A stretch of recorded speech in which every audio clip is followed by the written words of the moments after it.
Assalamualaikum warahmatullahi wabarakatuh. Perkenalkan, nama saya Andi Ayu Wahyuni dengan NIM D101211077 dari kelas PWKA. Pada kesempatan kali ini, saya akan mereview kembali materi WSBM pekan ke-6 mengenai kelembagaan masyarakat maritim. Jadi seperti yang kita ketahui bahwa kebudayaan kita membawa dampak juga pada budaya maritim, seperti kerajaan-kerajaan pada masa lampau dan lain sebagainya. Banyak kebijakan yang dimiliki Indonesia berdasarkan masa lampau yang dulunya memiliki kejayaan yang tinggi, dan masyarakat memiliki kelembagaan masing-masing, seperti halnya masyarakat perkotaan. Masyarakat perkotaan memiliki perbedaan dengan masyarakat pedesaan. Masyarakat perkotaan lebih cenderung ke individualistik atau sangat tertutup. Masyarakat perkotaan juga bergantung pada aktivitas ekonomi, berbeda dengan masyarakat pedesaan. Masyarakat pedesaan lebih ke paguyuban atau sering berkumpul dengan tetangga-tetangganya. Baik, kita langsung masuk di materi utamanya. Jadi, kelembagaan merupakan seperangkat pengaturan formal dan non-formal yang mengatur perilaku dan memfasilitasi terjadinya koordinasi antar individu. Konsep kelembagaan yang disamakan dengan pranata banyak digunakan dalam studi sosiologi. Kelembagaan sama pengertiannya dengan institusi atau institution dalam bahasa Inggris. Dalam studi antropologi sosial budaya digunakan konsep unsur-unsur kebudayaan.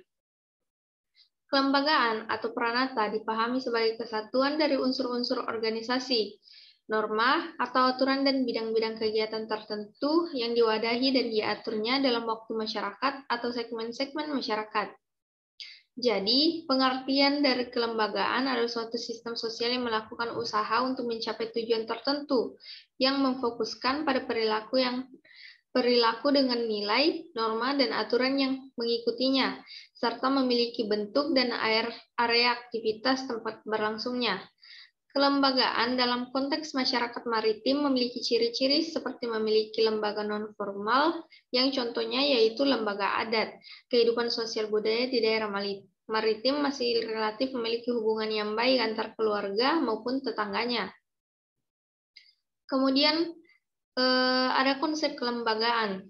Konsep kelembagaan yang pertama yaitu konsep kelembagaan ini disamakan dengan pranata, banyak digunakan dalam studi sosiologi. Kemudian konsep kedua yaitu dalam studi antropologi sosial budaya digunakan konsep unsur-unsur kebudayaan. Konsep kelembagaan selanjutnya yaitu kelembagaan atau pranata. Pranata dipahami sebagai suatu kesatuan dari unsur-unsur organisasi, norma, atau aturan bidang-bidang kegiatan tertentu diwadahi dan diaturnya dalam suatu masyarakat atau segmen-segmen masyarakat. Jadi kelembagaan ini ialah organisasi masyarakat dalam konteks ekonomi. Di kelembagaan ini juga memiliki tingkatan kedudukan serta aturan-aturan yang harus ditaati oleh masyarakatnya. Pertumbuhan kelembagaan masyarakat maritim cenderung intervensi atau bertumbuh dari bawah. Terdapat 4 kelembagaan tradisional yang bertahan dalam kebanyakan kelompok etnis di dunia, termasuk masyarakat maritim, yaitu yang pertama kelembagaan ekonomik atau economic institution, di mana kelembagaan ini diatur atau dikelola oleh kelembagaan lokal yang dimiliki kawasan tertentu. Kemudian kelembagaan kekerabatan atau kinship atau domestic institution, di mana masyarakat maritim memiliki pranata atau norma-norma dalam mengatur sistem kekerabatan. Mereka contohnya yaitu perkawinan, hubungan saudara, dan juga mayoritas menggunakan pendekatan kekerabatan dalam hal merekrut anggota dalam setiap kapal dan lain sebagainya. Kemudian yaitu kelembagaan agama dan kepercayaan atau religious institution, di mana tingkat religius masyarakat maritim ini tergolong kuat karena menghadapi segala bahaya yang mengintai ketika melakukan pelayaran di laut. Kemudian yang selanjutnya yaitu kelembagaan politik atau political institution.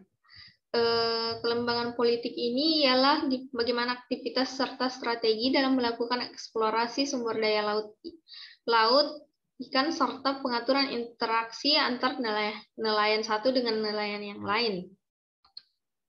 Kemudian setiap kelembagaan merupakan kesatuan dari unsur-unsur organisasi atau kelompok, sistem norma, dan tindakan terpola. Jadi keempat kelembagaan tersebut saling terkait secara ketat dan fungsional, membentuk satu kesatuan kelembagaan kebaharian yang utuh. Jadi kemudian saya akan menjelaskan mengenai keempat kelembagaan tadi. Jadi yang pertama yaitu kelembagaan ekonomi. Kelembagaan ekonomi ini merupakan komponen organisasi produksi, yaitu yang pertama ships, captain, crew. Ini bisa dibilang community nelayan yang berlayar dengan berbahasa Inggris. Istilah ini sering digunakan oleh kapal-kapal besar. Selanjutnya yaitu skipper bemanning. Skipper bemanning ini berasal dari Belanda. Kemudian yang ketiga yaitu juragan pandega, yaitu berasal dari Jawa. Kemudian ada tonase wasanae. Tonase wasanae ini berasal dari Maluku. Kemudian yang terakhir yaitu penggawa sawi. Penggawa sawi ini berasal dari Bugis dan juga Makassar. Jadi setiap orang memiliki peranannya tersendiri dalam kapal, juga pembagian kerja dan juga status dalam kapal tersebut. Norma atau aturan ekonomi. Yang pertama yaitu hak dan kewajiban.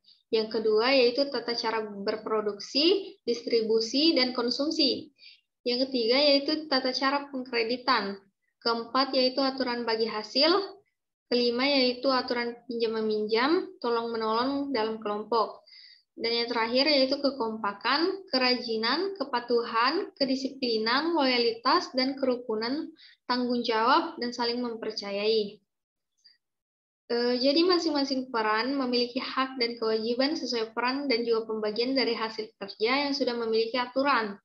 Dalam aturan lainnya, anggota memiliki keterikatan dengan ketuanya. Pengrekrutan ketua atau anggota memiliki kekuatan yang kuat, tidak bisa asal keluar saja karena biasanya memiliki hubungan yang kuat di luar konteks ekonomi. Kemudian ada pola tindakan atau praktik ekonomi. Yang pertama yaitu berangkat dan pulang dari lokasi penangkapan, kemudian mengoperasikan berbagai tipe alat-alat tangkap, kemudian memperbaiki perahu, mesin, dan alat-alat produksi, selanjutnya mengolah hasil tangkapan, kemudian memasarkan hasil tangkapan, kemudian membagi hasil tangkapan, dan yang terakhir yaitu penjatahan dan konsumsi hasil atau pendapatan. Maksudnya di sini para nelayan berangkat pada contohnya yaitu jam 4 sore dan kembali pada jam 4 pagi, di mana sebelum pergi menyiapkan banyak alat dan bahan yang diperlukan untuk menangkap ikan. Alat untuk menangkap ikan juga disesuaikan waktu kapan para nelayan akan mengambil ikan. Untuk pemasaran ada berbagai cara tergantung kemampuan dan produksinya juga bagaimana. Kemudian keterkaitan kelembagaan ekonomi dengan kelembagaan lainnya. Kelembagaan atau peranata ekonomi banyak terarahkan atau dikerahkan dengan peranata atau kelembagaan lainnya sehingga kelembagaan ini tidak bersifat otonom. Selanjutnya ada yang kedua yaitu dalam penyediaan anak buah atau anggota kelompok direkrut dari anggota kerabat.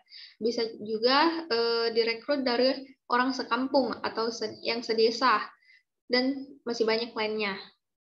Yang ketiga yaitu diperlukan sistem kepemimpinan dalam pengelolaan aktivitas atau usaha ekonomi nelayan atau pelayaran. Dan yang terakhir yaitu sistem ekonomi seperti distribusi, produksi, dan konsumsi dipengaruhi oleh sistem keyakinan dan ritual keagamaan. Demikianlah halnya kepercayaan dan praktik ilmu gaib atau magic. Mungkin hanya itu yang bisa saya sampaikan pada kesempatan kali ini. Lebih dan kurangnya mohon dimaafkan. Wabillahi taufiq wal hidayah. Wassalamualaikum warahmatullahi wabarakatuh.